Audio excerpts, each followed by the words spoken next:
It all started with a text message, a casual, seemingly harmless note that was supposed to be a routine check-in.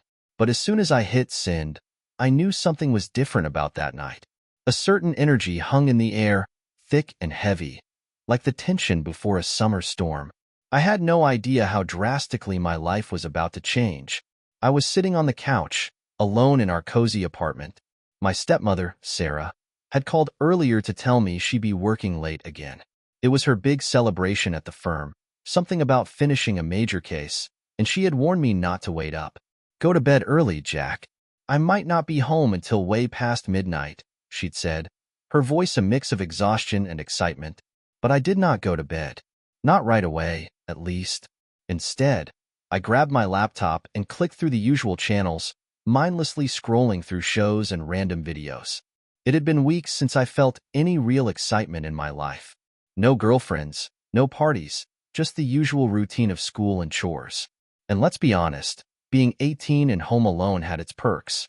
I knew what was coming next, and I didn't fight it. My body craved that familiar release, and there was no one around to stop me. I locked the door out of habit, my mind already wandering to a fantasy. My fingers hesitated over the keys, and then I found the folder, my secret stash. Clicking it open, the screen flooded with familiar images. Soft moans, shadows dancing across bare skin. It was easy to get lost in it, and before long, I found myself unbuttoning my jeans, surrendering to the moment. Just as I was about to let go, something I did not expect happened. The front door swung open. I heard the soft thud of keys dropping into the bowl, and the unmistakable sound of high heels clicking against the hardwood floor. My heart jumped into my throat, my hand frozen mid-motion. "Jack?" Sarah's voice cut through the silence. Panic. Pure panic. I scrambled to close the browser, yanking my pants back up, but it was too late. She stepped into the living room, her eyes wide with shock. She saw everything. Her gaze flicked from me to the screen. Still open, still playing. The color drained from her face, but her reaction wasn't what I expected. She didn't yell or run out. Instead, she just stood there, staring at me with this unreadable expression. "Mom, the words caught in my throat, but before I could finish, she crossed the room in a few quick strides and shut the laptop. "You should be more careful, Jack," she said, her voice tight, yet calm. Her hand lingered on the laptop, as if unsure of what to do next. I could see the tension in her shoulders, the way her fingers trembled ever so slightly. And then, something shifted in her eyes, something I couldn't quite place. An unspoken understanding passed between us, thick and heavy with unacknowledged desire. I didn't know what to say. I didn't know how to fix this.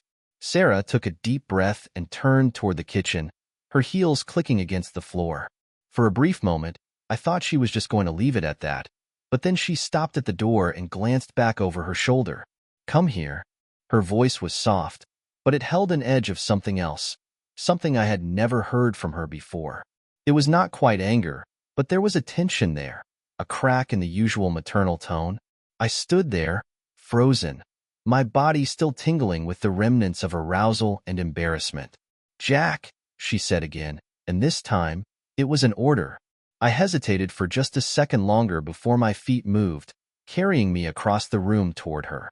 She stood at the counter, pouring herself a glass of wine, her back turned to me. The sight of her in that fitted dress, the way it clung to her body, made my pulse quicken again. I had never really noticed it before, how beautiful she was, not just as a mom, but as a woman. "Are you okay?" I asked, my voice barely a whisper. She took a sip of her wine and sighed. "I should be asking you that." I felt a sudden urge to close the distance between us, to touch her, to feel the warmth of her skin against mine. It was insane, wrong on so many levels, but the thought burned in the back of my mind, refusing to be ignored. "I didn't mean for you to see that," I stammered, trying to find the right words to explain the unexplainable. She turned to face me, her eyes searching mine, as if trying to understand what had just happened between us. And then, in a moment that defied every rule, every boundary, she reached out and touched my arm. It was a simple gesture, but it sent a jolt through my body, a shockwave that left me breathless. I know, she whispered. We stood there in silence, the air between us charged with something neither of us wanted to admit. Her hand slid down my arm, lingering at my wrist before she pulled it away.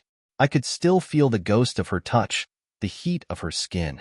For a moment, I thought she was going to step back, maybe laugh it off and pretend this was all just a weird misunderstanding. But she did not move. Neither did I. And that tension, the one that had been building all night, finally snapped. I closed the gap between us, my heart pounding so loud I was sure she could hear it. I could smell the faint hint of her perfume, a scent I had known my whole life but was now noticing in a completely new way. She did not pull away. She did not tell me to stop. And then, without thinking, without considering the consequences, I leaned in. Her lips were soft, tentative at first, as if she was waiting for me to change my mind. But I didn't. I kissed her, and she kissed me back. Time seemed to stop the moment our lips touched. Everything I had ever known about her, all the boundaries that had defined our relationship, blurred into a haze of desire. I could feel my heart pounding in my chest, and I knew this was wrong. So wrong, but I could not stop myself.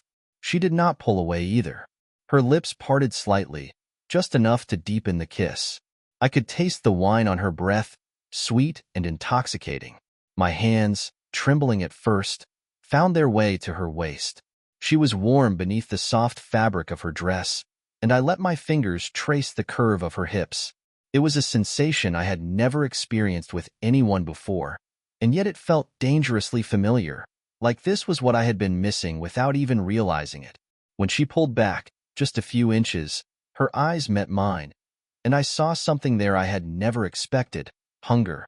It was not the kind of hunger that could be satisfied with words or explanations. This was a need, raw and primal, and it mirrored the same fire that burned inside me. I had never seen her like this before, and the intensity of it both scared and excited me. "We cannot do this, Jack," she said, her voice low and husky, but even as she said it, she did not let go of me. "I know," I replied, my voice shaking, not with fear but with anticipation, "but I do not want to stop." Her breath hitched, and I could see the conflict in her eyes, the internal battle between what she knew was right and what she wanted. I felt it too. This was crossing a line we could never uncross once it had been crossed, but at that moment, it was the only thing that made sense.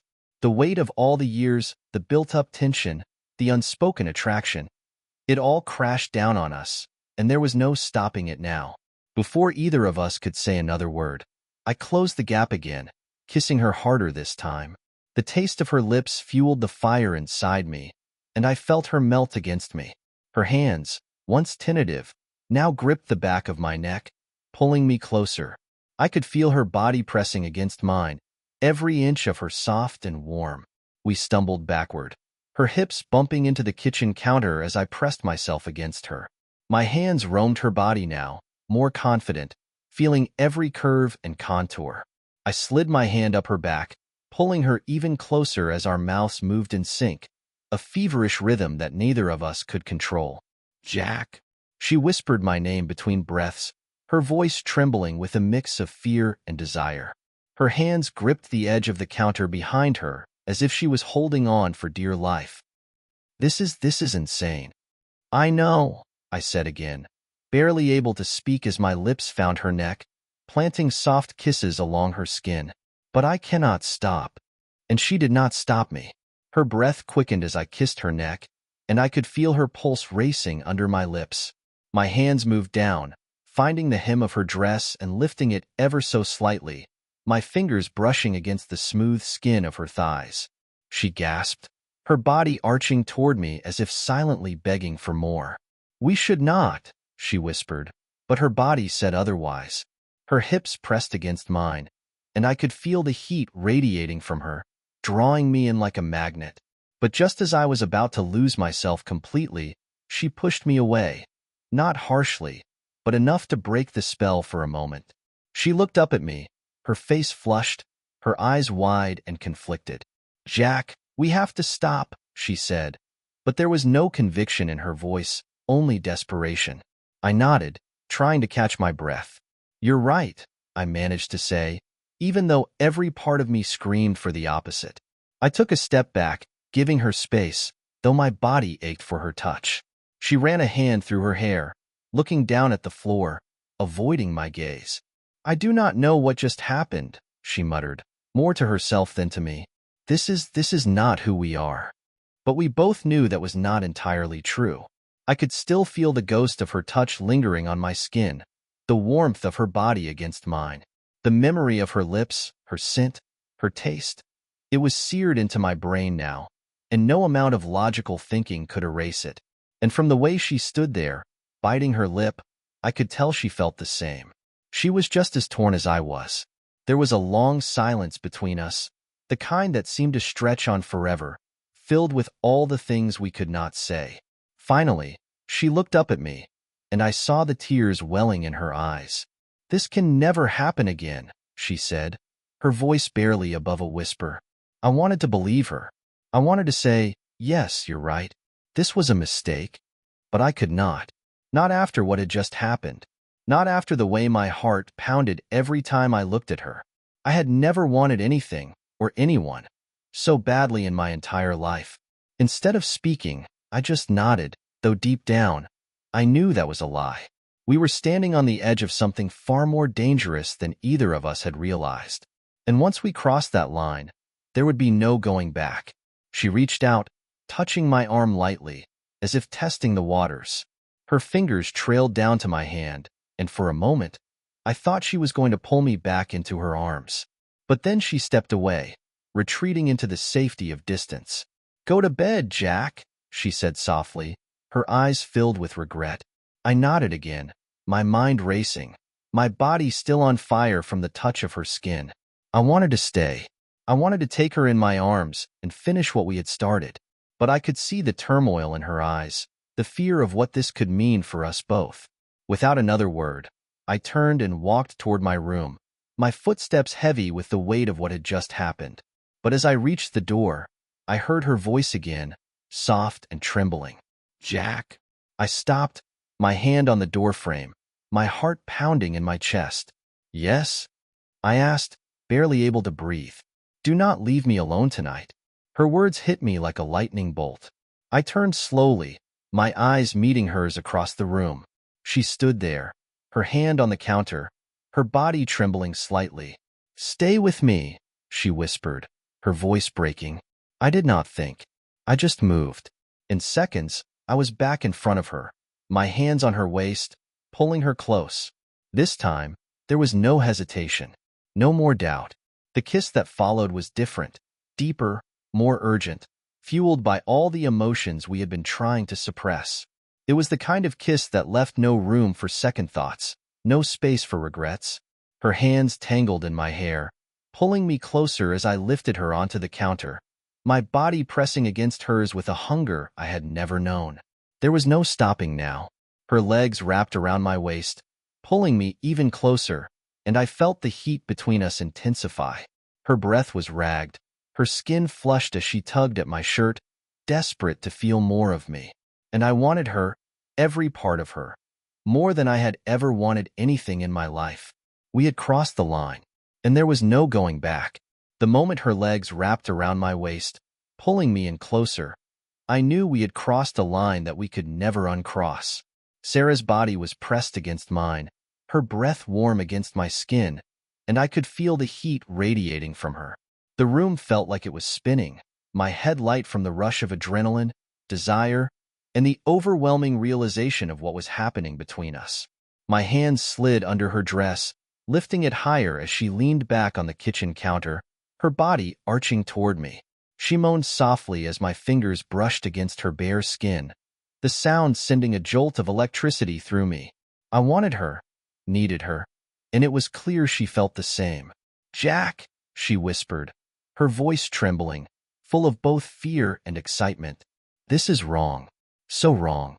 But there was no hesitation in her touch as her hands gripped the back of my neck, pulling me down to kiss her again. Her lips were soft, urgent, and as our mouths moved together, I could feel the last shreds of restraint slipping away. We both knew this was a moment we could never take back, but the pull between us was too strong. Years of tension, unspoken attraction, and emotional closeness had brought us to this. And now, as her fingers traced the lines of my chest, I could think of nothing but her. "I know it's wrong," I murmured between kisses, my breath hot against her ear. "But I can't stop. I don't want to stop." Her body shivered at my words, and she pulled me closer, her nails digging into my skin. I could feel the heat between us, the way her body reacted to mine, and it only made me want her more. Every touch, every kiss felt like we were feeding a fire that had been burning for far too long. Her fingers slid under my shirt, pushing it up and over my head, and I tossed it aside without a second thought. The cool air of the room hit my skin, but all I felt was the warmth of her hands as they explored the contours of my chest. She looked at me with a mixture of wonder and guilt, her eyes betraying the war raging inside her. "We have to stop," she whispered again, her voice full of desperation, but her body told a different story as her hips pressed against mine. "Do you want to stop?" I asked, my hand gently caressing her cheek as I looked into her eyes. I needed to know. I needed her to say it, one way or the other. She hesitated, her breath catching in her throat, and for a long moment, she just stared at me. Then, slowly, she shook her head. "No," she whispered, her voice barely audible, but the weight of that single word was enough to shatter whatever remained of our resistance. With that, I leaned in again, our lips crashing together in a kiss that was full of hunger and need. Her legs tightened around me as I lifted her off the counter, her body molding against mine as I carried her toward the living room. Every step felt like a leap into the unknown, but I was too far gone to care. She was all I could think about. I laid her gently on the couch, my hands trembling as I slipped the straps of her dress off her shoulders. Her skin was soft, and I kissed every inch of her as I worked the dress down her body, revealing the lacy fabric of her bra and the smooth curve of her stomach. She gasped as my lips found her collarbone, her hands tangling in my hair as she arched toward me. Her dress slid to the floor, pooling at her feet, leaving her in just her underwear. She looked up at me, her eyes dark with desire, and I could see the conflict there, the guilt, the fear, but also the overwhelming need that mirrored my own. "Are you sure?" I asked, my voice hoarse with anticipation. "I don't want to hurt you." Her response was to pull me down to her, kissing me fiercely as her hands roamed my back, urging me closer. "I need you, Jack," she whispered against my lips, her voice breathless. "Please." That one word, "please," sent a surge of adrenaline through me. It was all the confirmation I needed. I kissed her again, my hands exploring her body with newfound confidence. Her skin was warm beneath my touch, and the soft sounds she made only spurred me on. I could feel the tension building between us, the undeniable pull of attraction that had been simmering for so long. I let my hand slide down her thigh, feeling the softness of her skin as I moved higher. She shuddered under my touch, her breath quickening as I brushed against the edge of her underwear. Her eyes fluttered shut, and she let out a soft moan, her body responding to every movement. I hesitated for just a second, my fingers hovering over the delicate fabric, waiting for some sign, some indication that this was what she truly wanted. When her hips shifted, pressing against my hand, I knew. There was no going back. I slid her underwear down, the fabric slipping easily over her legs. The sight of her, bare, vulnerable, and so impossibly beautiful, took my breath away. She reached up, pulling me down to her, and our bodies fit together as if they had always been meant to. We moved in sync, every touch, every kiss, a desperate plea for more.